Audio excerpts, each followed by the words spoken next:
أعوذ بالله من الشيطان اللعين الرجيم. بسم الله الرحمن الرحيم.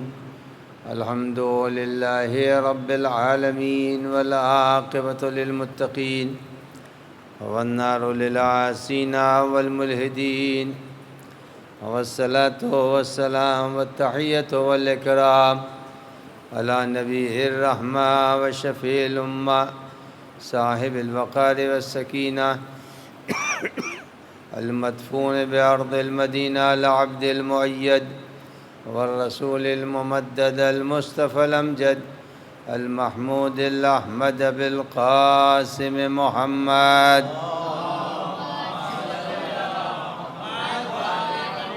وعلى ابن عمه ووزيره ووصيه وخليفته نور الأنوار حجج الجبار والد الأئمة الأطهار قسيم الجنة والنار المولود في البيت ذي الأستار إمام المشارق والمغارب الذي يحبه فرض على الحاضر والغائب غالب كل غالب علي بن أبي طالب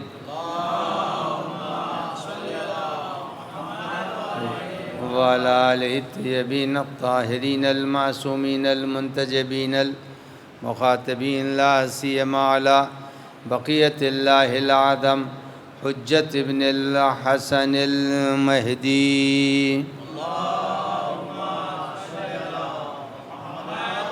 روحي وأرواح العالمين له الفداء واللعنة الدائمة الباقية على أعدائهم أجمعين من ليلنا هذا إلى قيام يوم الدين. أما بعد فقد قال الله الحكيم في كتابه الكريم بسم الله الرحمن الرحيم والله يدعو إلى دار السلام. صلوات پڑھ دیں محمد وآل محمد. اس کو پیچھے کرو، ذرا پیچھے کرو.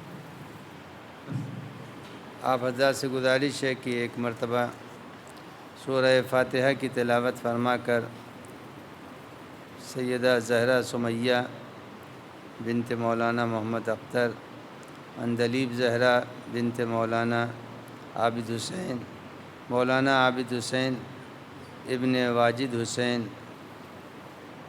اسرار حسین اور صغرا بانو کی روح کو ایصال فرما دیں.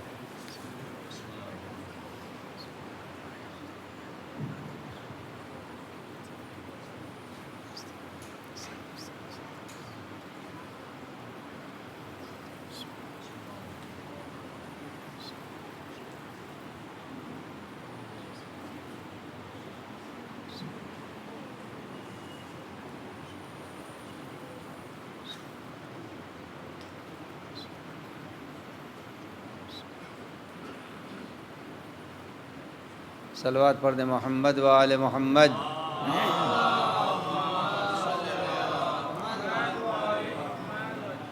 پروردگار عالم قرآن مجید کی اس آیہ کریمہ کو، جس کو میں نے اس وقت کی تقریر کا عنوان قرار دیا ہے، ارشاد باری ہو رہا ہے کہ واللہ یدعو الی دار السلام، اللہ تم کو سلامتی کے گھر کی طرف دعوت دے رہا ہے. پروردگار عالم خود سلام ہے، یا سلامو آپ پڑھتے رہتے ہیں. جب وہ خود ذات اس کی سلام ہے تو جب وہ بلا رہا ہے تو سلامتی کے گھر کی طرف بلا رہا ہے. اور کن لوگوں کو بلا رہا ہے؟ اپنے بندوں کو بلا رہا ہے. دو چیزیں ہیں جو انسانی زندگی کے اندر بہت زیادہ اہمیت رکھتی ہیں. قرآن مجید نے صاف لفظوں میں فرمایا کہ انتم الفقراء، تم سب کے سب فقیر ہو. اور غنی کون ہے؟ اس کی ذات. اس نے اپنے کے لیے کہا کہ ہم غنی ہیں، تم سب فقیر ہو. تو فقیر کا کام یہ ہے کہ وہ سوال کرے، فقیر کا کام ہے کہ وہ مطالبہ کرے، مانگے. تو بارگاہ خدا میں سب کے سب جتنے بھی انسان ہیں انتم الفقراء، تم سب کے سب فقیر ہو۔ جب تم سب فقیر ہو تو فقیر مدد کا خواہش مند ہوتا ہے، فقیر کو مدد کی ضرورت پڑتی ہے۔ جب فقیر کو مدد کی ضرورت پڑتی ہے تو اب قرآن مجید نے کہا تمہیں کوئی مدد پہنچا نہیں سکتا ہے، مدد پہنچانے کے لیے صرف اور صرف ہماری ذات ہے بس، اس لیے کہ مدد وہی کرتا ہے جو خود غنی ہو۔ جو غنی ہوگا وہ مدد کرے گا، تو کہا تم سب فقیر ہو، ہم غنی ہیں۔ اب جب اللہ نے اپنے کو غنی بتایا اور انسان کو فقیر بتایا تو اب کس طرح سے ہم خدا سے قریب ہوں؟ اس غنی سے قریب ہونے کا راستہ کیا ہے؟ اس لیے کہ جب بھی آپ کسی سے قریب ہونا چاہتے ہیں تو راستہ معلوم ہونا چاہیے۔ یا آپ لوگ بیٹھ جائیے یا ایک مرتبہ کام کر لیجئے، بار بار کوئی اب نہیں اٹھے گا۔ صلوات پڑھ دیں محمد وآل محمد۔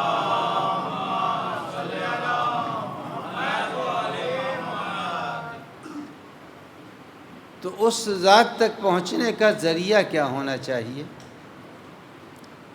جس ذات سے ہم مانگنا چاہتے ہیں اس کا ذریعہ کیا ہے؟ دو ذریعے ہیں۔ وہ دو ذریعہ کیا ہے؟ ایک کا نام ہے قرآن مجید اور دوسرے کا نام ہے دعائے معصومین علیہم الصلاۃ والسلام۔ دو ذریعہ ہے جس کے ذریعے سے انسان اپنے رب سے اور اپنے مالک سے قریب ہو سکتا ہے۔ اب عزیزان گرامی، جب بات قرآن مجید کی آئی تو آپ کی خدمت میں عرض کر دوں کہ قرآن مجید کے لیے باقاعدہ پیغمبر اکرم کا ارشاد ہے، نوروا بیوتکم بتلاوت القرآن۔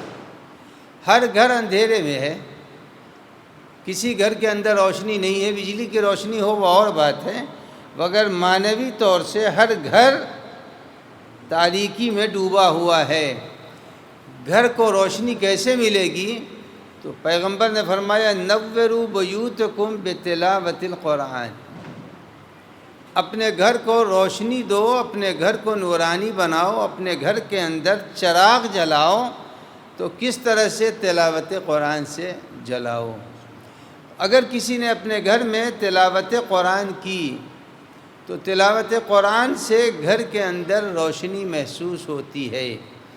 اور اتنی بات سبھی جانتے ہیں، چھوٹے بڑے سبھی اس باخبر ہیں کہ 40,000 فیٹ کے اوپر جہاز اڑتا ہے لیکن اس کی چمک زمین والے دیکھ لیتے ہیں۔ 40-45,000 فیٹ کی بلندی پر وہ جو جہاز اڑ رہا ہے اس کا چمکتا ہوا سسٹم زمین والوں کو دکھائی دیتا ہے۔ جیسے 45,000 کی بلندی کے اوپر اڑنے والے جہاز کے بلب کی روشنی اور اس کی جھلملاہٹ کو زمین والے محسوس کر لیتے ہیں، ویسے ہی جس گھر میں قرآن کی تلاوت ہوتی ہے اس گھر کی فضا سے جب کوئی فرشتہ گزرتا ہے تو وہ کہتا ہے کہ یہ وہ گھر ہے جس میں اللہ کی کتاب پڑھی جا رہی ہے۔ تو عزیزان گرامی، کتاب الہی ایک ایسی کتاب ہے جس کتاب کے اندر پروردگار عالم نے زندگی کے سارے نسخے اندر رکھے۔ میں ابھی دو ایک کی طرف اشارہ کروں گا۔ اب آئیے، قرآن جس عمر میں بھی پڑھا جائے ساری عمر قرآن کے لیے باعث برکت بنا دیتی ہے اور ہر عمر کو باعث برکت بنا دیتی ہے۔ اچھا، بات ریکارڈ ہو رہی ہے، اگر ریکارڈ نہ ہوتی تو ایک بات کہہ دیتا میں، چلیے کہہ دیتا ہوں، ریکارڈ بھی ہوگی۔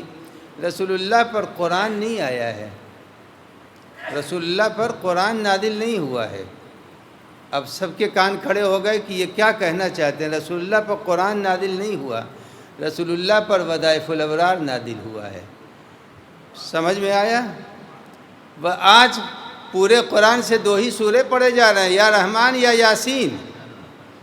تو عزیزان گرامی یہ یاد رکھیے، فقط یاسین اور رحمان کا پڑھ لینا قرآن نہیں ہے، بلکہ پورے قرآن کا ایک ایک صفحہ پڑھنا چاہیے۔ جب قرآن کا ایک ایک صفحہ پڑھے گا تو اگر کہیں کے اوپر پانی کا قطرہ ٹپک رہا ہے اور نیچے بالٹی رکھ دیا تو ٹپکتے ٹپکتے ایک وقت وہ آئے گا کہ اس کے اندر بالٹی چھلکنے لگے گی۔ اگر کسی نے ایک ایک صفحے قرآن کو روزانہ پڑھا، ایک دن وہ آئے گا کہ پورا قرآن اس کی نگاہوں سے گزر جائے گا۔ تو قرآن مجید فقط یاسین اور رحمان پر منحصر نہیں ہے، بلکہ قرآن مجید کو پڑھنا چاہیے ہر آدمی کو۔ 5 آیتیں پڑھیں، 10 آیتیں پڑھیں، اور جب اس وقت نہ بوڑھا بچے گا اور نہ جوان بچے گا۔ بوڑھا یہ نہیں کہہ سکتا کہ مولانا کیا کروں، ہمیں تو پڑھنا نہیں آتا۔ تو آپ کو تو موبائل چلانا بھی نہیں آتا تھا، مگر کیسے موبائل چلانا سیکھ لیا ہے؟ تو جب آپ کو موبائل چلانا نہیں آتا تھا، آپ نے موبائل چلانا سیکھ لیا، آپ نے جو ہے وہ کال لسٹ نکالنا سیکھ لیا، تو قرآن بھی پڑھنا سیکھ لیجئے، کوئی مشکل کام تھوڑی ہے۔ اس لیے کہ شربت کا پینا، اب تو خیر شوگر پیشنٹ زیادہ ہو گئے ہیں، پانی پینا سب کو اچھا لگتا ہے، پانی پینے سے کسی کو پرہیز نہیں ہے۔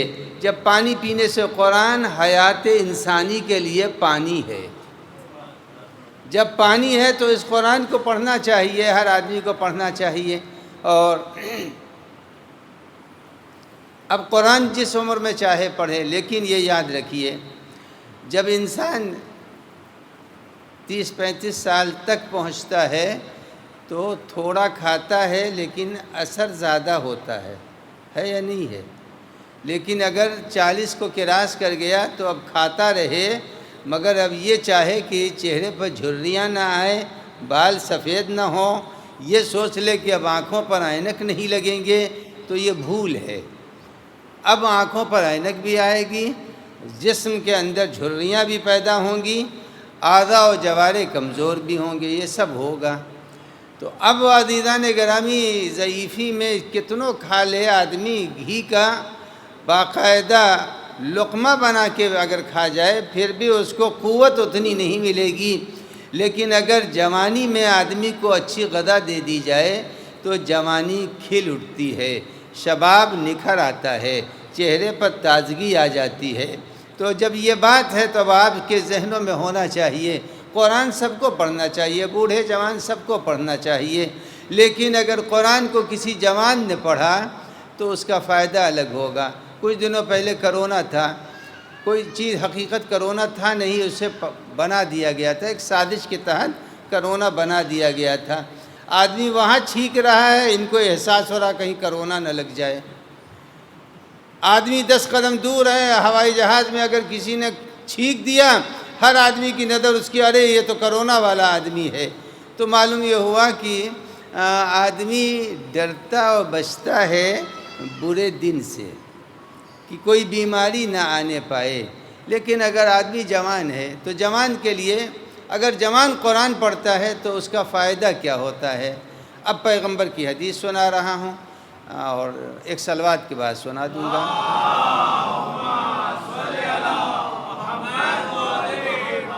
حضرت کا ارشاد ہے، من قرأ القرآن وهو شاب مومن، اگر کوئی شخص جوان ہے، ماشاءاللہ چند جوان بھی یہاں بیٹھے ہوئے ہیں،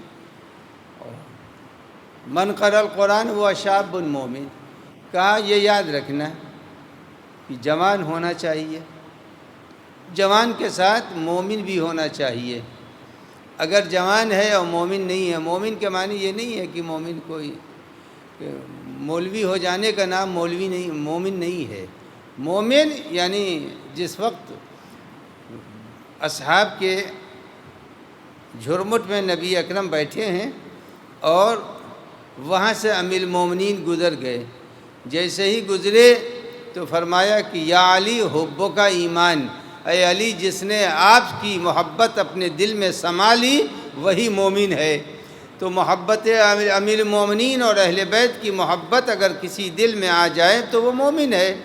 اب آئیے، اگر کوئی شخص مومن نہیں ہے تو چاہے کتنوں جھوم جھوم کے قرآن کو نہ پڑھے، نہج بلاغہ میں ہے نا، امیر المومنین نے فرمایا تھا حاکم شام سے کہ قرآن تیرے حلق سے نیچے نہیں اترا ہے۔ معلوم ہے جھوم جھوم کے قرآن پڑھیے اور روزہ رکھنے کے بعد سے کسی نماز کے بقول ڈپٹی نذیر احمد کے جوت دیا گیا ہے کسی حل میں، اب نام تو نہیں لے سکتا میں، تو معلوم یہ ہوا کہ جھوم جھوم کے قرآن پڑھیے، کچھ بھی اگر محبت علی نہیں ہے تو گلے سے اترے گا نہیں قرآن۔ اب حدیث پیغمبر کا ترجمہ کر رہا ہوں، من قرأ القرآن وهو شاب مومن، اگر کسی نے قرآن پڑھا اور جوان بھی ہے تو اب اس کا فائدہ کیا ہوگا؟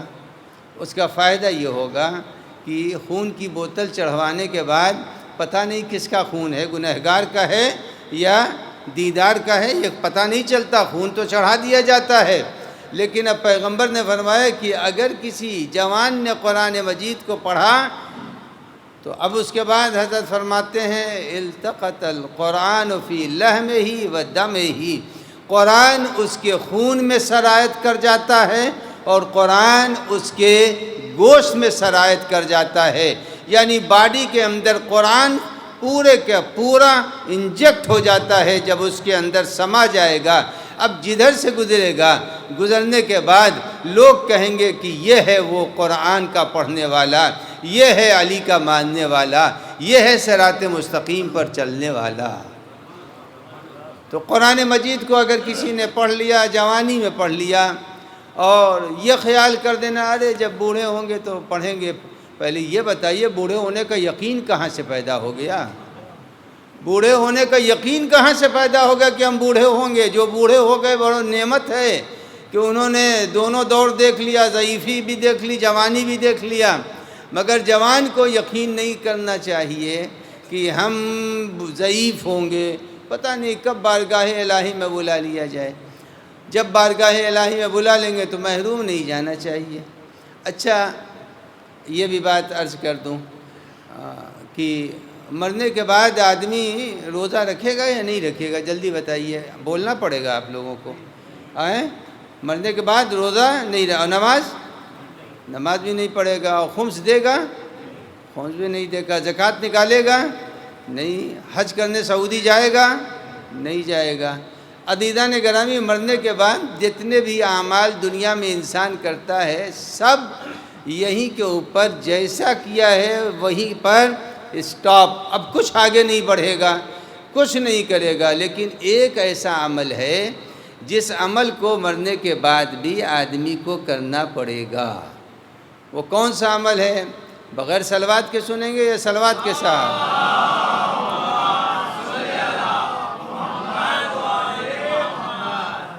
کون سا عمل ہے؟ دیکھیے، جو حضرات اس میں ٹیچر ہوں گے وہ جانتے ہیں، اور اگر نہیں ہے تو جو کسی آفس میں کام کر رہے ہوں گے وہ بھی جانتے ہیں کہ موڈ کے اوپر بات چلتی ہے۔ آفیسر کا موڈ اچھا ہے تو آپ کی ساری بات سن لے گا، اگر ڈسٹرب ہے تو آپ اچھی بات کہیں گے تو وہ آپ بگڑ جائے گا۔ اور اگر کوئی ٹیچر ہے تو ٹیچر اپنے ہاتھ سے کسی کو فیل نہیں کرنا چاہتا، وہ چاہتا ہے ارے چلو ٹھیک جواب تو نہیں دیا ہے مگر چلو بڑھا کر کے اسے پاس کر دو۔ عزیزان گرامی، بس یہی مثال میری یاد رکھیے گا، مرنے کے بعد جب آدمی مر جاتا ہے تو مرنے کے بعد اس کا عمل ایسا نہیں ہوتا کہ اس کو جنتی بنا دیا جائے۔ بالکل بات صاف میں آپ کی خدمت میں عرض کر رہا ہوں تاکہ سب لوگ ہماری تقریر کے بعد اس پر عمل کرنا چاہیں تو کر لیں۔ جنتی بننے کے لائق نہیں ہے۔ پروردگار عالم ظالم ہے یا نہیں ہے؟ ارے بول دیجئے ہاں نہیں، جو کچھ کہنا ہے۔ اللہ عادل ہے، جب عادل ہے اور اللہ رحمان بھی ہے، اللہ رحیم بھی ہے، تو اللہ نے دیکھا کچھ تو کیا ہے نا، کچھ کر کے آیا ہے، اس لائق تو نہیں ہے کہ اس کو جنتی بنا دیا جائے، مگر کچھ کر کے آیا ہے۔ چلو نماز پڑھ رہا تھا، نماز تو ایسی تھی کہ پوری نماز میں یہی خیال کرتا رہ گیا کنجی کہاں رکھی ہے، اور ادھر کہا السلام علیکم، یاد آ گیا کنجی فلاں جگہ رکھی ہے۔ تو معلوم یہ ہوا کہ اگر بھولی بسری نماز میں یہ صلاحیت ہے کہ وہ کھوئی ہوئی کنجی کو یاد دلا دیتی ہے، تو جس کی نماز اصلی نماز ہوگی وہ کھوئی ہوئی جنت کو پالے گا یا نہیں پالے گا؟ ایک صلوات پڑھ دیں محمد وآل محمد۔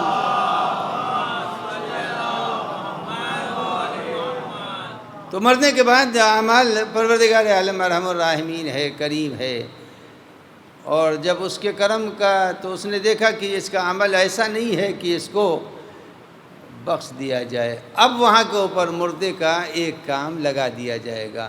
کہا کہ دیکھو ایسا ہے کہ تم اس لائق تو نہیں ہو، اس لائق نہیں ہو، لیکن تم کو ہم ایک چانس اور دے رہے ہیں۔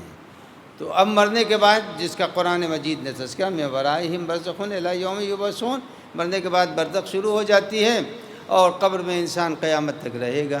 کہ وہاں کے اوپر ایک کام کرنے کی اللہ اجازت دیتا ہے، وہ کیا ہے؟ وہ کام یہی ہے کہ وہاں پر پروردگار عالم اجازت دیتا ہے، کچھ کر کے تو آئے ہو لیکن اتنا نہیں کیا ہے کہ بخشے جاؤ، اب یہاں پر میں تم سے ایک کام لے رہا ہوں، کرو وہ کام کیا ہے؟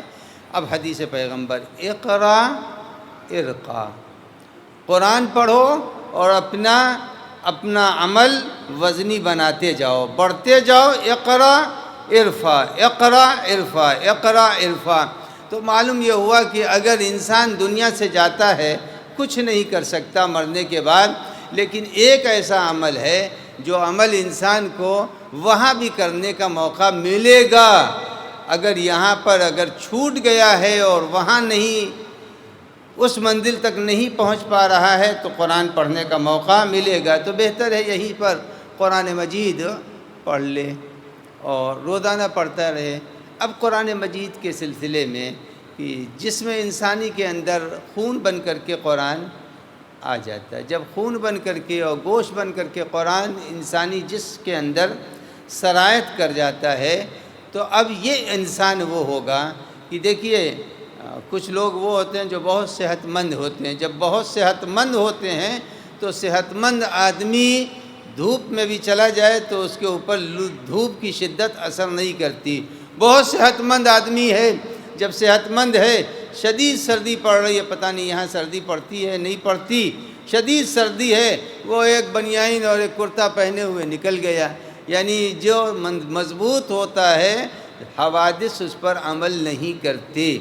جن کے جوانی میں قرآن مجید جسم کے ہر حصے میں سرایت کر جاتا ہے، وہ کبھی باطل کی طرف جھک نہیں سکتے ہیں، باطل کی طرف جھک نہیں سکتے ہیں، حرام کو قبول نہیں کر سکتے ہیں، کسی غلط بات کو قبول نہیں کر سکتے ہیں۔ کیوں؟ اس لیے کہ قرآن آ گیا ہے۔ جب قرآن آتا ہے تو آدمی کے بدن کے اندر ایمان قوی ہو جاتا ہے، جس کی مثال آپ سنتے رہتے ہیں بارہا، کہ جب آیا تھا پورا نظام کفر آیا تھا اور کفار مکہ نے آ کے حضرت ابو طالب سے کیا کہا کہ میں ساری سہولتیں ان کو فراہم کر دوں گا، یہ ہمارے بتوں کو برا نہ کہیں۔ پیغمبر نے کہا اگر ایک ہاتھ پر چاند اور ایک پر سورج لا کر کے بھی رکھ دیں گے تو بھی میں خدا کے بیان کو ترک نہیں کروں گا۔ لہذا اگر کوئی جوانی میں قرآن مجید کو پڑھ لیتا ہے تو باطل اگر جھکانا چاہے تو باطل ٹوٹ جائے گا، مگر جوان کبھی حق سے منحرف نہیں ہوگا۔ ایک صلوات پڑھ دیں محمد وآل محمد۔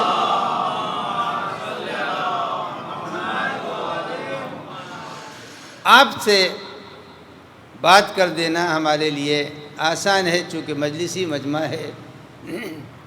اگر اس وقت کسی کے پاس فون آ جائے کہ دفتر آیت اللہ العظماء خامنئی یا دفتر آیت اللہ العظماء سیستانی سے کال آئی ہے اور انہوں نے یہ پیغام دیا ہے کہ 2 گھنٹے کے بعد پھر آپ کو کال کی جائے گی، یہ بتائیے 2 گھنٹہ انتظار کریں گے یا نہیں کریں گے؟ ہیں؟ اور شوق سے انتظار کریں گے، شوق سے انتظار کریں گے کہ اور سارے رابطے توڑ کے بیٹھیں گے گھر میں کہ ان کے دفتر کا فون آنے والا ہے۔ یہ ہمارے مراجع انسان ہیں، انسان ہے، خدا نہیں ہے، انسان ہے۔ اب میں آپ کے سامنے امام محمد باقر علیہ السلام کی حدیث پڑھ رہا ہوں۔ آدمی بڑے کے مراجع کے دفتر کے فون کا انتظار کرتا ہے، چونکہ بہرحال مرجعیت نیابت امام عصر علیہ السلام ہے۔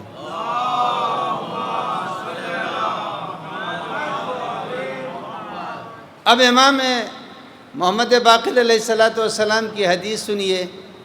امام نے فرمایا کہ اگر تم میں سے کوئی یہ چاہتا ہے کہ وہ خدا سے باتیں کرے، اب کتنی بڑی بات ہے کہ آدمی ہے تو وہ برودا میں، مگر بات کر رہا ہے کس سے؟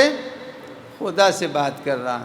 تو امام نے فرمایا کہ جو بھی یہ چاہتا ہے کہ وہ خدا سے بات کرے فَلْيَقْرَئِ الْقُرْآنَ، اس کو چاہیے کہ وہ قرآن کی تلاوت کرے۔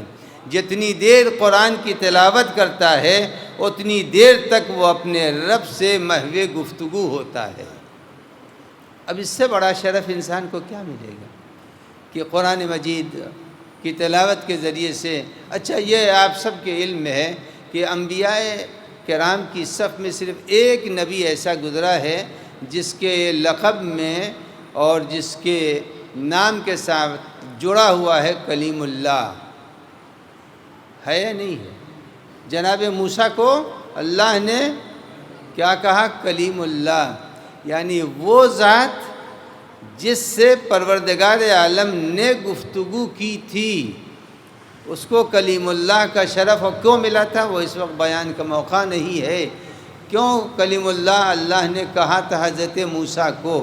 اب عزیزان گرامی، جب اللہ نے حضرت موسیٰ کو کلیم اللہ کہا تو اب یہ بتائیے کہ پیغمبر نے اس حدیث کے ذریعے سے، امام محمد باقر علیہ السلام نے اس حدیث کے ذریعے سے کہ جو بھی خدا سے باتیں کرنا چاہتا ہے فَلْيَقْرَئِ الْقُرْآنَ، وہ قرآن کی تلاوت کرے۔ تو اب معلوم یہ ہوا کہ موسیٰ سے ایک مرتبہ، دو مرتبہ، تین مرتبہ سے زائد اللہ نے باتیں نہیں کی تھیں، لیکن آپ کو پیغمبر نے موسیٰ کا ہم پلہ بنا دیا یا نہیں بنایا؟ کہا تم قرآن جتنی بار پڑھنا چاہو پڑھ لو، جتنی بار تم پڑھنا چاہو پڑھو، اور تم کو قرآن وہ ثواب دے گا جو موسیٰ علیہ السلام کو اللہ نے دیا ہے۔ تو اب آئیے، اس میں سبھی جانتے ہیں، لیکن ہماری تقریر کے بعد کوئی صاحب بھی فقط یہی سورہ نہ پڑھنے لگے جس کو میں اب بتانے جا رہا ہوں۔ یہ بتائیے کہ سورہ انا انزلنا میں کیا ہے؟ لیلۃ القدر، بقیہ پڑھ دیجئے۔ لیلۃ القدر خیر من الف شہر، یعنی شب قدر ایک رات یا دو رات یا تین رات، چلیے شب قدر وہی ہے نا، کہا وہ رات لیلۃ القدر خیر من الف شہر، 1000 مہینوں سے افضل ہے۔ 3 راتیں، چاہے یہ ہو یا وہ ہو یا وہ ہے، شب 19، شب 21، شب 23، یہ راتیں 1000 مہینوں سے افضل ہیں۔ جب 1000 مہینوں سے افضل ہیں تو 1000 مہینوں کو اگر آپ سال میں بنائیں گے تو ایک رات تقریباً 83-84 برس بنتا ہے۔ 83-84، یعنی اللہ ایک رات کی عبادت کو بتا رہا ہے 83-84 سال کی عبادت کا ثواب دوں گا۔ اب پروردگار عالم رحیم ہے یا نہیں ہے؟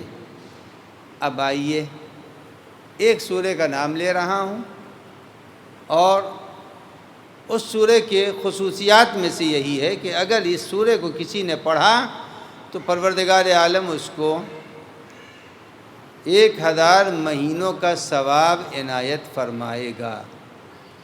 وہ کون سا سورہ ہے؟ شب قدر کی عبادت کا ثواب بھی دے گا۔ وہ ہے سورہ ملک، 30 آیتوں کا سورہ ہے، 29واں پارہ ہے۔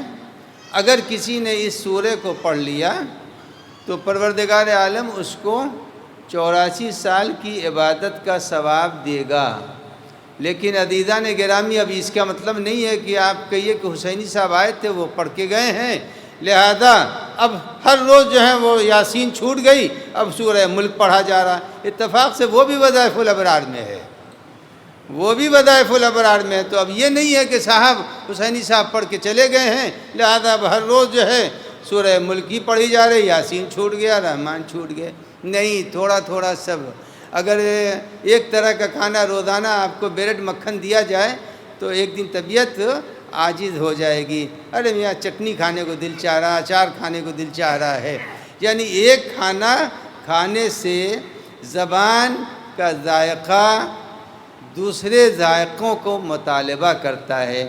تو ایک سورہ نہیں، مسلسل 2 4 سطریں پڑھتے رہیے پڑھتے رہیے پڑھتے رہیے۔ جب انسان پڑھے گا تو پھر اس کے بعد نتیجہ وہی ہوگا کہ قرآن کے ہر آیت کے اندر کچھ نہ کچھ اللہ نے برکت رکھی ہے۔ اچھا، قربانی تو سبھی کرتے ہو نا، قربانی تو سبھی کرتے ہیں۔ اچھا یہ بتائیے، عام جانور کا گوشت اور قربانی والے جانور کا گوشت ایک جیسا ہے یا الگ ہو جاتا ہے؟ آئے جلدی بولیے۔ الگ ہو جاتا ہے، یعنی ذائقے میں فرق آ جاتا ہے۔ یعنی اپنی ہم آلودہ زبان سے جو دعا پڑھتے ہیں وہ اثر کرتی ہے تو جانور کا ذائقہ بدل جاتا ہے۔ اگر آدمی قرآن مجید کو پڑھنے لگے تو قرآن مجید باطن کی روح میں طہارت پیدا کر دیتا ہے۔ صلوات پڑھ دیں محمد و آل محمد۔ تو اب پتہ چلا کہ قرآن مجید انسان کی زندگی میں کس قدر اہمیت رکھتا ہے۔ اب یہ قرآن مجید ترازو کے ایک پلے میں رکھ دیجئے۔ اچھا یہ پوچھ لوں بچوں سے، بڑے تو سب جانتے ہیں، یہ سورہ الحمد قرآن کے کس پارے میں ہے؟ بچپنے میں چونکہ وہ 30ویں پارے میں تھا لہذا جلدی سے بول دیتے ہیں کہ 30ویں پارے میں ہے۔ عزیزان گرامی، قرآن کا سورہ الحمد 30ویں پارے میں نہیں ہے، نہ پہلے پارے میں ہے نہ 30ویں پارے میں ہے، بلکہ قرآن مجید خود کہہ رہا ہے لقد آتیناک سبعا من المثانی والقرآن العظیم۔ اے پیغمبر، میں نے آپ کو قرآن اور سورہ الحمد دیا ہے، اور سورہ الحمد دیا ہے۔ تو سورہ الحمد کے فوائد میں سے یہ تو آسان ہے، سبھی کو آتا ہے سورہ الحمد پڑھنا۔ سورہ الحمد کے فوائد میں سے یہ ہے کہ اگر کوئی شخص 3 صلوات پہلے پڑھے یا 7 صلوات پڑھ لے، مگر تاخیر ہونا چاہیے، 3 پڑھے، 7 پڑھے، 11 پڑھے، 13 پڑھے، جتنا صلوات پڑھنا چاہے پڑھ لے، اور اس کے بعد 7 مرتبہ سورہ الحمد پڑھے، اور پھر اس کے بعد 3 مرتبہ یا 7 مرتبہ اس طرح سے پھر صلوات پڑھے۔ اور پڑھنے کے بعد اب کہے پالنے والے محمد و آل محمد کے صدقے میں واسطہ ہے سورہ الحمد کا، سورہ حمد کا واسطہ ہے۔ اب جتنی بھی بیماریاں ہیں ان بیماریوں کا نام لے لے کہ ڈائلیسس نہ ہونے پائے، دما نہ ہونے پائے، ٹی بی نہ ہونے پائے، یہ بیماری نہ آنے پائے، اور ساری بیماریاں نام لے لے۔ اس کے بعد سے کہے پالنے والے حسد بھی نہ ہو، حسد بھی بیماری ہے، جلسی اور جلن بھی بیماری ہے، پالنے والے ان بیماریوں سے بھی بچا رہوں۔ تو اگر کوئی شخص روزانہ یہ عمل انجام دے رہا ہے تو بری بیماریوں سے بچا رہے گا۔ تو قرآن مجید نے ہم کو اتنا دیا کہ ہم اپنی روزمرہ کی زندگی میں، مگر کیا وجہ ہے کہ بہت سی ہماری دعائیں قبول نہیں ہوتی، ہماری بہت سی دعا قبول نہیں ہوتی؟ اس کی ایک وجہ یہ ہے، وجہ یہ ہے، اس وجہ کو بیان کر دوں کہ ایک دن ام المومنین کے جو صحابی تھے جناب عمار کئی دنوں کے وقفے کے بعد حضرت کی خدمت میں حاضر ہوئے۔ تو حضرت نے پوچھا کہ عمار کئی دنوں سے تم دکھائی نہیں دے رہے تھے؟ کہا مولا وجہ اس کی یہ تھی کہ باہر نکل نہیں رہا تھا۔ کہا کیوں نہیں نکل رہے تھے؟ کیوں نہیں نکل رہے تھے؟ کہا مولا ایک شخص کا قرض دار تھا، اور جب آمنا سامنا ہوتا تھا مانگتا وہ نہیں تھا، آمنا سامنا ہوتا تو شرمندگی ہوتی تھی، لہذا تو مولا نے کہا کہ عمار اتنے سے کام کے لیے تم ہمارے صحابی ہو کر کے اور ابھی تک تم یہ مختصر سے عمل کی وجہ سے ہم سے ملنے نہیں آ رہے ہو۔ امیر المومنین نے اٹھایا اور اٹھانے کے بعد سے ایک پتھر کا ٹکڑا اور اس کے اوپر صرف بسم اللہ پڑھ دیا، بسم اللہ پڑھا تو سونا بن گیا، سونا بن گیا۔ اور اس کے بعد کہا لے جاؤ اس کو، لے جا کر کے بیچ دو، جتنا قرضہ ہو اس قرضے کو ادا کر دو، اور پھر جو بچ جائے، اب آپ تو ماشاءاللہ غنی لوگ ہیں، اگر ہم سے یہ مولا کہتے کہ جو بچ جائے پھر سورہ ایک بسم اللہ پڑھ کر کے وہ پتھر ہو جائے گا، ہم تو نہ پڑھتے، آپ تو پڑھ دیں گے، آپ لوگ تو ماشاءاللہ غنی آدمی ہیں، میں نہیں پڑھتا۔ تو اب مولا نے کہا کہ جتنا تمہارا قرض ادا ہو جائے بسم اللہ پڑھو، پتھر کے اوپر پڑھ دیا، پڑھ کر کے انہوں نے سونا بن گیا، لے گئے ٹکڑے کو بیچ دیا، بیچنے کے بعد پھر آئے اور اس پہ بسم اللہ پڑھا، پتھر ہو گیا، پھینک دیا۔ عزیزان گرامی، اب اس سے یہ بات سمجھ میں آ رہی ہے کہ بسم اللہ میں قوت تو ہے مگر زبان عمار ہونا چاہیے۔ بسم اللہ میں طاقت ہے مگر زبان عمار ہونی چاہیے۔ جب زبان عمار ہوگی تو بسم اللہ بھی اثر کرے گا اور دعائیں بھی اثر کریں گی، مستجاب الدعوات ہوں گی۔ میں نے تو مثال دے دی، قربانی کا گوشت بدل جاتا ہے اپنی آلودہ زبان سے اگر پاکیزہ زبان ہو۔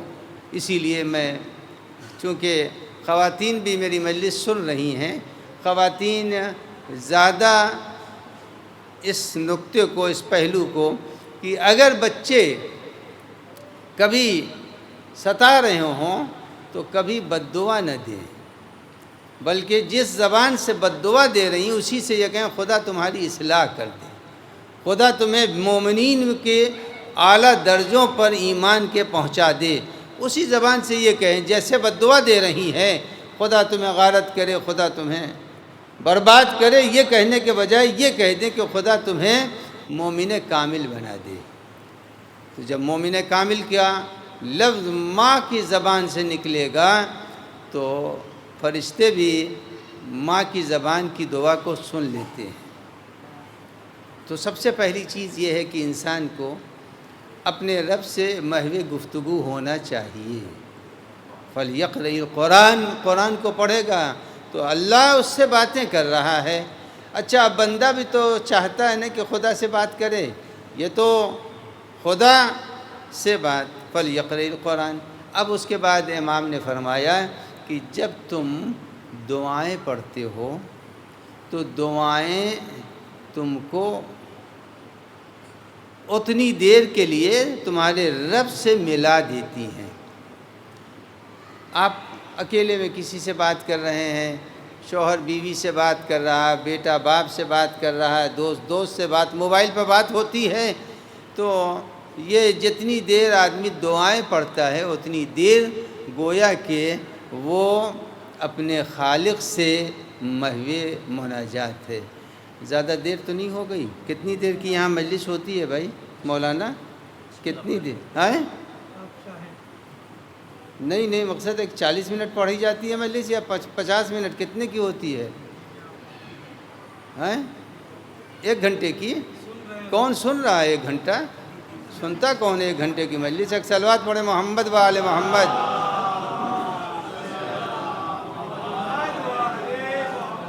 آئیے آخری بات کہہ کے آپ کی زحمت کو تمام کر دوں۔ ہم کو محسوس نہیں ہوتا مگر دعائے امام کے اثرات زبان پر جاری ہونے کے بعد ہم کو محسوس نہیں ہوتا مگر اثر ہوتا ہے، اثر ہوتا ہے، دعاؤں کا اثر ہوتا ہے۔ اگر سمجھنا ہے تو عام سی زبان میں کوئی کسی کو گالی دے دیجئے، دیکھیے وہ آپے سے باہر ہو جائے گا۔ اگر گالی خون میں گرمی لا سکتی ہے تو کیا دعا انسان کے اندر متانت نہیں لائے گی؟ لائے گی یا نہیں لائے گی؟ تو اب آئیے میں آخری بات کہہ کے زحمت کو تمام کروں۔ اشارہ کریں کہ 1 گھنٹے کی مجلس، تو میرے خیال سے کتنی دیر پڑھا میں نے، مجھے نہیں یاد تو نہیں آ رہا کتنی دیر پڑھا، 40 منٹ کی مجلس ہو گئی ہے۔ تو چلیے مصائب تک 1 گھنٹہ ہو جائے گا، اب آئیے۔ زمانہ ہے زمانے امام جعفر صادق علیہ السلام۔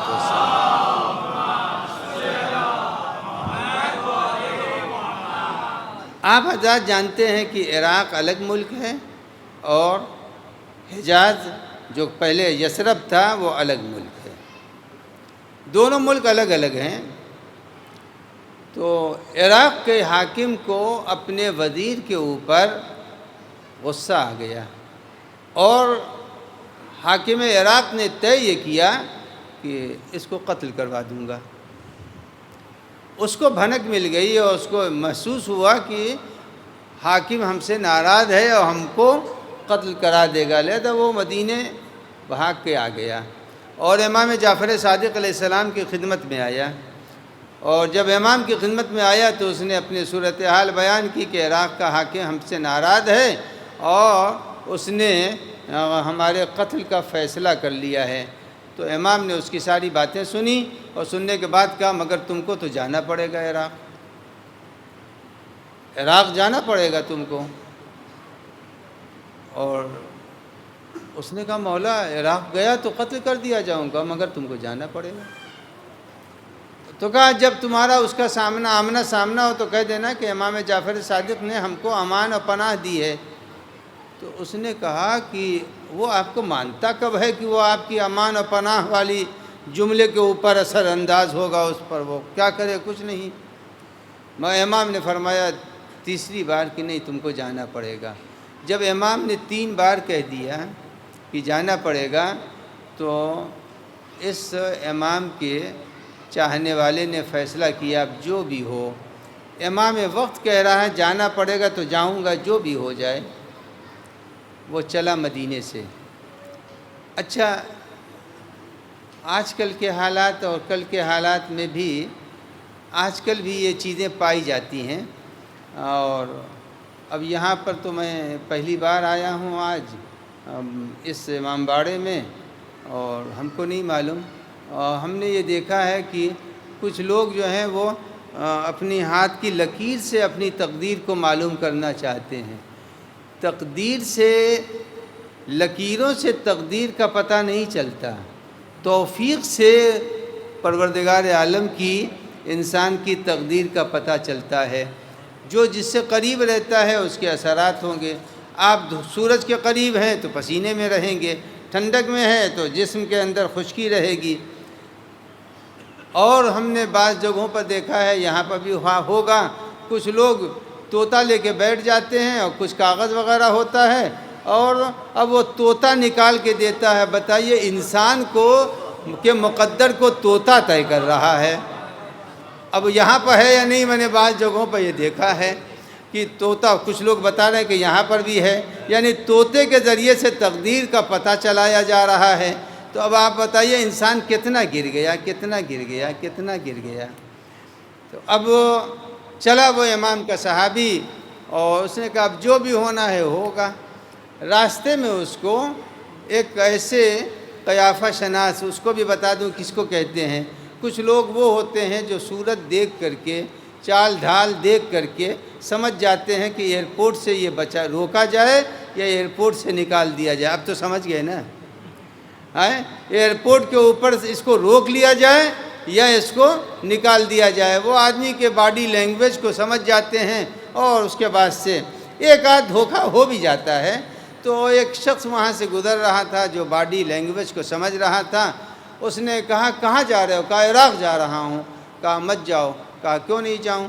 کہا اس لیے کہ تم وہاں کے اوپر قتل کر دیے جاؤ گے۔ تو اس نے کہا سن لیا، چونکہ امام نے فرمایا تھا جاؤ، تو اب وہ چل رہا تھا، تھوڑی دور اور آگے بڑھا تو کہا کہ یہ بتاؤ اب میں نے تم سے کہا کہ مت جاؤ، قتل کر دیا، کیوں جا رہے ہو؟ کہا نہیں ہمارا جانا ضروری ہے۔ کہا سنبھل جاؤ، مار ڈالے جاؤ گے۔ جب وہ پھر ساتھ رہا اور نہیں ہٹا تو اس نے کہا کہ قیافہ شناس نے کہا اچھا اپنا ہاتھ دے دو۔ ہاتھ دیکھا، جب ہاتھ دیکھا تو کہا کہ یقیناً تم کو قتل کر دیا جائے گا، اس لیے کہ حیات کی تمہارے پاس لکیر نہیں ہے، قتل کر دیا جائے گا۔ مگر پھر بھی وہ چل رہا ہے ساتھ۔ جب اس کا دل بے چین ہے کہ کسی صورت سے بچ جائے، پھر کچھ دور آگے بڑھا، کہا کہ کیوں نہیں مانتے ہو، رک جاؤ، مت جاؤ ادھر، قتل کر دیے جاؤ گے، مارے جاؤ گے۔ مگر وہ چلتے ہی رہا، اس کے پیچھے تو امام کا بیان ہے کہ تم کو جانا پڑے گا۔ پھر اس نے انسانی ہمدردی کے پیش نظر کہا کہ ذرا سا اپنا پیر کا تلوا دکھلا دو۔ اس نے پیر دکھلایا، تو پیر کو دیکھنے کے بعد بھی اس نے یہی کہا کہ تمہیں قتل کر دیا جائے گا، تم قتل ہو جاؤ گے، مت جاؤ۔ مگر پھر بھی وہ چلتا رہا۔ جب وہ صورت دیکھی، ہاتھ دیکھا، پیر دیکھا، ڈیل ڈول دیکھا، سب کے بعد جب اس نے یہ کہا تم قتل کر دیے جاؤ گے، تب اس نے آخر میں تنگ آ کر کے کہا کہ تم موت کے منہ میں جا رہے ہو تو جاؤ، ہم روک تو نہیں سکتے، مگر ذرا آخری ایک علامت ہم کو تم اپنی دکھلا دو۔ کہا وہ کیا ہے؟ کہا ذرا اپنی زبان دکھلا دو، اپنی زبان دکھلا دو۔ جیسے ہی اس نے زبان کو دیکھا، دیکھنے کے بعد یہ کہتا ہے جاؤ، جس نے تم کو یہ پیغام دیا ہے جانے کا، اگر وہ پہاڑ کو کہہ دے تو پہاڑ اپنی جگہ سے ہٹ جائے گا۔ تو معلوم یہ ہوا کہ اگر بیان امام کا یہ اثر ہو سکتا ہے تو دعائے امام کا اثر بہرحال ہوگا۔ تو انسان اگر دعائے اہل بیت علیہ السلام، دعائے کمیل ہے، دعائے مشلول ہے، دعائے سواسب ہے، اور دعائے صحیفہ الویہ ہے، اور صحیفہ کاملہ ہے، اگر ان دعاؤں کو آدمی مسلسل پڑھتا رہے تو زبان کے اندر اس کے وہ تاثیر پیدا ہو جائے گی جو تاثیر ان دعاؤں نے اپنے اندر چھپا رکھی ہے۔ ایک صلوات پڑھ دیں محمد و آل محمد۔ تو عزیزان گرامی، انسان قرآن کے اعتبار سے فقیر ہے، اور جب فقیر ہے تو اس کا کام ہے کہ وہ بارگاہ خدا میں سوال کرے، انتم الفقراء، تم سب کے سب فقیر ہو، دعا کرے اپنے رب کی بارگاہ میں کہ خدایا جو بھی چاہے۔ لیکن اب میں قرآن کے اس آیے کریمہ کے ٹکڑے کو آپ کے سامنے پیش کر رہا ہوں، اور اس کے بعد زحمت آپ کی تمام ہو جائے گی۔ ایاک اعبدو ہے یا ایاک نعبدو ہے؟ ایاک نعبدو ہے، ہونا چاہیے تھا ایاک، آپ کہہ رہے ہیں ایاک اعبدو، میں تیری عبادت کر رہا ہوں، مگر ہے ایاک نعبدو، ہم لوگ عبادت کر رہے ہیں۔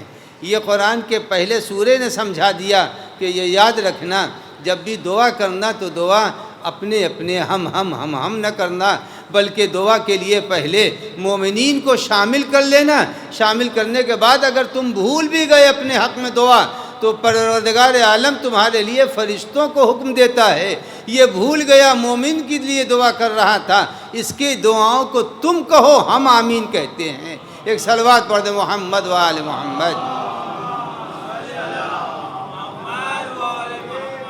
تو عزیزان گرامی، دعا میں انسان سب کو شامل کر لے، اور اگر کبھی ہم یاد آ جائیں تو ہمیں بھی شامل کر لیجئے گا۔ تو دعا جب انسان کرے تو دعا کے اندر مومنین کو کرے۔ اسی لیے جب میدان عرفات تھا اور سید الشہداء تھے، میدان عرفات میں سید الشہداء ہیں، امام حسین علیہ السلام ہیں، اور زوال سے ایک شخص نے رونا شروع کیا، اور روتے روتے غروب آفتاب ہو گیا، پورا میدان عرفات میں وہ روتا ہی رہا۔ دعا امام حسین پڑھ رہے ہیں، وہ رو رہا ہے، گریہ و زاری کر رہا ہے۔ تو ایک دوسرے امام کے صحابی نے پوچھا کہ بھائی یہ بتا دو تمہیں کون سی ایسی پریشانی ہے، اول زوال سے لے کے غروب تک تم روتے ہی رہ گئے؟ تو اس نے کہا خدا شاہد ہے کہ میں نے اپنے حق میں کوئی دعا نہیں کی، میں بندگان خدا مومنین کے لیے دعا کر رہا تھا، اس لیے کہ میں نے پیغمبر اکرم سے سنا ہے۔ معلوم ہوا وہ صحابی نبی اکرم کا بھی تھا، امیر المومنین کا صحابی تھا، امام حسن کا صحابی تھا، اور امام حسین کے ساتھ حج کر رہا ہے۔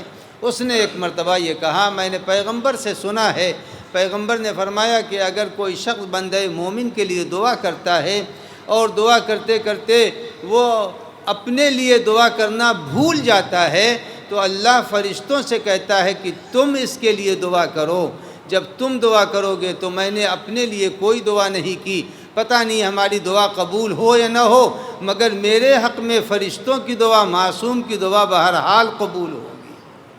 لہذا ہر آدمی کو چاہیے کہ وہ مومن کو پہلے مقدم کریں، اس کے حق میں دعا کریں، اور اس کے بعد پروردگار عالم اس کی حاجتوں کو بھی قبول کرے گا اور اس کے لیے فرشتے بھی دعا کریں گے۔ بس عزیزان گرامی، ایصال ثواب کی یہ مجلس ہے، اور اب یہیں کے اوپر میں آپ کی زحمت کو تمام کرنا چاہتا ہوں کہ پروردگار عالم نے اہل بیت کے چاہنے والوں کے لیے ایک ذریعہ بنایا ہے۔ ذریعہ یہ ہے کہ آدمی مرنے کے بعد محتاج ہو جاتا ہے، لیکن مجلسوں کے ذریعے سے اس کو ایصال ثواب، اور قرآن خوانی کے ذریعے سے اس کو ایصال ثواب پہنچتا رہتا ہے، ثواب پہنچتا رہتا ہے، ایصال ہوتا رہتا ہے۔ بس عزیزان گرامی، جو بھی دنیا سے چلا گیا، ہر جانے والا جب دنیا سے جاتا ہے بڑے احترام و بڑے اعزاز کے ساتھ اس کا جنازہ اٹھایا جاتا ہے اور سپرد لحد کیا جاتا ہے، لیکن ہائے بے کسی، اتنی بے کسی تھی کہ جناب زین العابدین علیہ السلام اپنی بہن جناب سکینہ کو دفن جب کر رہے تھے تو امام پر کیا گزر رہی تھی، جب یزید کا پیغام آیا سید سجاد کفن حاضر ہے لے لو، تو امام نے کفن لینے سے انکار کیا، اور ہاتھوں میں ہتھکڑیوں کے ساتھ امام نے جب بہن کو قبر میں رکھا تو شاید یہ کہا ہو، اے بہن جب بابا سے ملنا تو کہہ دینا، ارے مجھے تادیانے لگائے گئے تھے، اے بہن جب تم بابا سے ملنا، جب دادا سے ملنا، جب جد بزرگوار سے ملنا تو کہہ دینا سید سجاد کو کوڑے لگائے گئے ہیں، سید سجاد کے ہاتھوں میں ہتھکڑیاں ہیں، اے بہن یہ بتا دینا پھوپھی اماں کی چادر چھینی گئی ہے، یہ بتا دینا کہ ارے راہ میں سکینہ کو بڑے کوڑے لگائے گئے ہیں، ارے دشمن پانی کو دکھلا کر کے بہا دیتا تھا مگر میرے اوپر ترس نہ کھاتا تھا، ارے بابا سے بیان کر دینا، ارے دادا سے بیان کر دینا، نبی اکرم سے بیان کر دینا کہ ارے سید سجاد قید خانے میں اسیر ہے۔ عزیزان گرامی، امام نے شاید بہن کو سارے اپنے مرثیے سنا دیے ہوں گے۔ اللہ اکبر! جناب سکینہ نے جب بابا کی ملاقات کی ہوگی تو بابا سے کہا ہوگا، بابا بھیا کے گلے میں توقے خاردار ہے، اے بابا بھیا کے گلے میں توقے خاردار، ہاتھوں میں ہتھکڑیاں، کمر میں لنگر اور پیروں میں بیڑیاں ہیں، کشاں کشاں پھرائے جا رہے ہیں۔ سیعلم الذین ظلموا ای منقلب ینقلبون لعنت اللہ علی القوم الظالمین۔ یا اللہ یا اللہ یا اللہ یا اللہ یا اللہ یا اللہ یا اللہ یا اللہ۔ الہی بحق محمد و آل محمد اموات مومنین مومنات کی مغفرت فرما۔ یا اللہ جو بیمار جہاں کہیں بھی ہو شفا عنایت فرما، جو منظور نظر ہو ان سب کو شفا عنایت فرما، جو صاحبان دختر ہو ان کو فرائض سے سبکدوش فرما، جو بے اولاد ہو انہیں صاحب اولاد فرما۔ یا اللہ واسطہ ہے شب اول قبر ہم سب کو اہل بیت کی زیارت و شفاعت نصیب فرما، عذاب قبر، فشار قبر، تاریکی قبر سے نجات مرحمت فرما۔ یا اللہ بحق محمد و آل محمد علیہ السلام حاضرین و ناظرین و سامعین سب کی حاجتوں کو روا فرما۔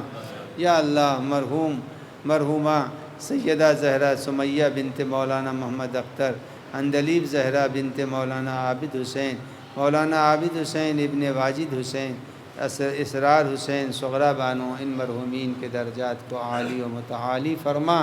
انک علی کل شیء قدیر۔ آپ حضرات سے گزارش ہے کہ ان مرحومین کے لیے ایک سورہ فاتحہ کی تلاوت فرما دیں۔ بسم اللہ الرحمن الرحیم۔